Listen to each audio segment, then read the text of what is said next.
हरे कृष्णा। गरुड़ पुराण में कहा गया है, विष्णुरेकादशी गीता तुलसी विप्रथे नवः असारे दुर्ग संसारे षटपदी मुक्तिदायिनी।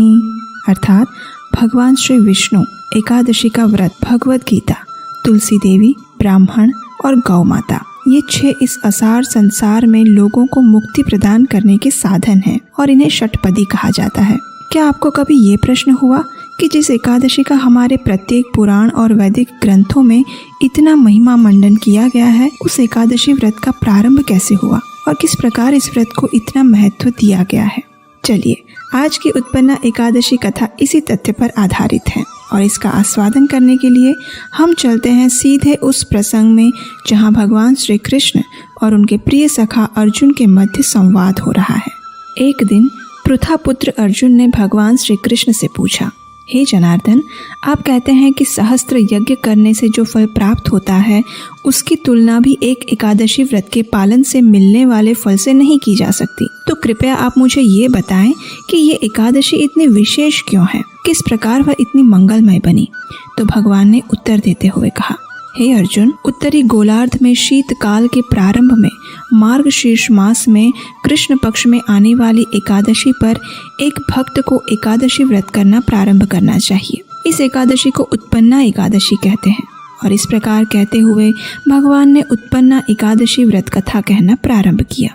सतयुग में एक समय मूर नाम का अत्यंत भयानक दैत्य रहता था।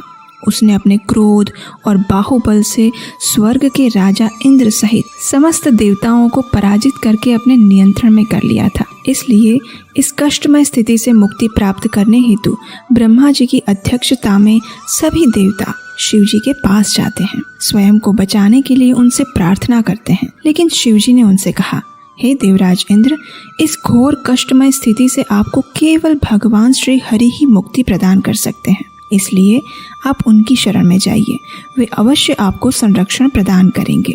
ये सुनकर सभी देवतागण भगवान श्री विष्णु के पास क्षीर सागर में आ पहुँचे। वहाँ जाकर उन्होंने भगवान से प्रार्थना करते हुए कहा, हे कमल नयन, हे मधुसूदन, आप तो सर्वज्ञ हैं। आप सदैव अपने भक्तों की और आपके शरण में आने वालों की रक्षा करते हैं। हे प्रभु, ब्राह्मण कुल में नाड़ी जंघा नामक एक शक्तिशाली दैत्य उत्पन्न हुआ था। इस दैत्य ने सभी देवताओं का संहार करने की प्रतिज्ञा ली थी और उसका पुत्र है मूर दैत्य। उसकी नगरी का नाम है चंद्रावती और इस दैत्य ने त्रिलोक में हाहाकार मचाया हुआ है। उसने सभी देवताओं को परास्त करके पराधीन बना दिया है। हे पृथ्वीपति, कृपया इस असुर से हमारी रक्षा करें। ये सुनकर क्रोधित हुए भगवान श्री हरि ने सभी देवताओं से कहा कि वे सभी उसी क्षण अपने सैन्य के साथ चंद्रावती पर आक्रमण करें और भगवान स्वयं इस सैन्य का नेतृत्व करेंगे। जब मूर दैत्य ने इस सैन्य को अपने नगर की ओर आते हुए देखा तो वह भी अपने सैन्य के साथ गर्जन करते हुए आगे बढ़ा। भगवान और मूर दैत्य के बीच भयंकर युद्ध हुआ। मूर दैत्य मायावी शक्ति का प्रयोग कर रहा था और भगवान श्री हरि उसे परास्त कर रहे थे। इस प्रकार देवताओं के 1000 वर्ष तक ये युद्ध चलता रहा और फिर भगवान ने अपनी एक दिव्य लीला प्रकट की। भगवान अचानक युद्ध क्षेत्र से अदृश्य हो गए और बद्रिकाश्रम में चले गए। वहाँ उन्होंने हिमावती नाम की एक अत्यंत सुंदर गुफा में विश्राम करने हेतु प्रवेश किया। अब ये गुफा 96 मील लंबी थी और उसका एक ही प्रवेश द्वार था। जब मूर दैत्य ने भगवान को वहाँ विश्राम करते हुए देखा तो उसने मन में निश्चय किया कि अब वह भगवान श्री हरि का वध कर देगा।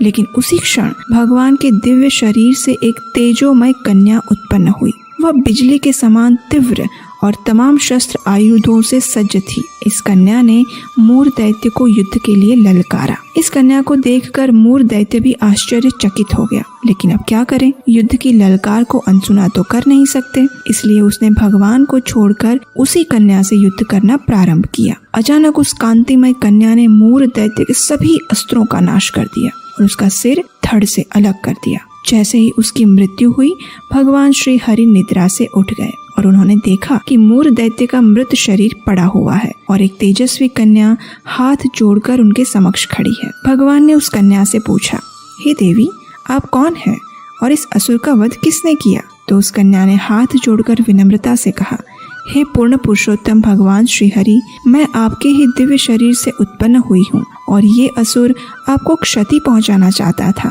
इसलिए मैंने ही इसका वध किया है।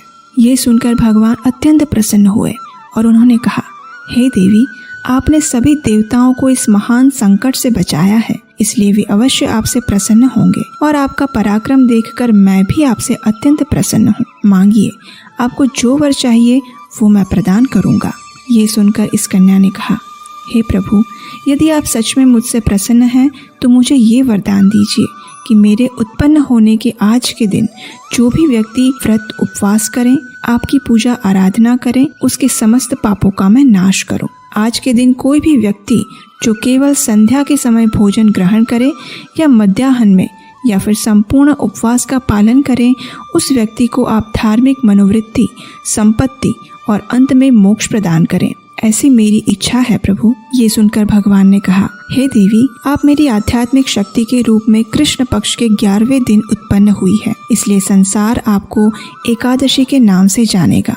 चलिए, अब हम आपको इस एकादशी व्रत का पालन करने के लिए कुछ व्यावहारिक और आसान चीजें बताते हैं। सबसे पहले तो अगर आप इस एकादशी व्रत का निष्ठापूर्वक पालन करना चाहते हैं तो एकादशी के एक दिन पहले यानी दशमी के दिन संध्या के बाद भोजन ग्रहण ना करें। एकादशी के दिन प्रातः ब्रह्म मुहूर्त में उठ जाएं, स्नान इत्यादि क्रियाओं से निवृत्त होकर भगवान की मंगला आरती करें, तुलसी देवी को जल अर्पण करें, उनकी 3 बार प्रदक्षिणा करें और उन्हें प्रणाम करें। उसके बाद तुलसी देवी को एक ऊंचे आसन पर स्थापित करके उनके समक्ष बैठकर भगवान के पवित्र नाम हरे कृष्ण कृष्ण कृष्ण हरे हरे, हरे राम राम राम हरे हरे, इस महामंत्र का अधिक से अधिक मात्रा में जाप करें। इस दिन अन्न, दाल, चावल, फलियां इत्यादि का त्याग करें। अगर संभव है तो आप संपूर्ण उपवास कर सकते हैं या फल, दूध या ड्राई फ्रूट्स ले सकते हैं। अगर ये भी संभव ना हो तो आप एकादशी प्रसाद ले सकते हैं, लेकिन किसी भी स्थिति में अन्न का सेवन कदापि ना करें। इस दिन प्रजल्प या भौतिक चर्चा, निंदा इत्यादि से स्वयं को बचा कर रखें और अपने मन और जीवा को अधिक से अधिक भगवान श्री कृष्ण के नाम जप, कीर्तन और गुणगान में व्यस्त रखें। एकादशी के दूसरे दिन द्वादशी को प्रातः ब्रह्म मुहूर्त में स्नान इत्यादि के पश्चात भगवान की मंगला आरती करें, तुलसी देवी को जल अर्पण करें और हरे कृष्ण महामंत्र का जाप करें। निर्धारित पारण के समय पर आप किसी भी अन्न प्रसाद के साथ इस व्रत का पारण कर सकते हैं। पारण का समय हमने अपने डिस्क्रिप्शन बॉक्स में दिया गया है। तो चलिए, इस परम पवित्र और मेरु के समान पापों का नाश करने वाली परम मंगलकारी उत्पन्ना एकादशी व्रत का श्रद्धा और निष्ठा पूर्वक पालन करते हैं और जीवन के परम आध्यात्मिक लक्ष्य की ओर जाने वाली हमारी यात्रा में अग्रसर होते हैं। हरे कृष्णा।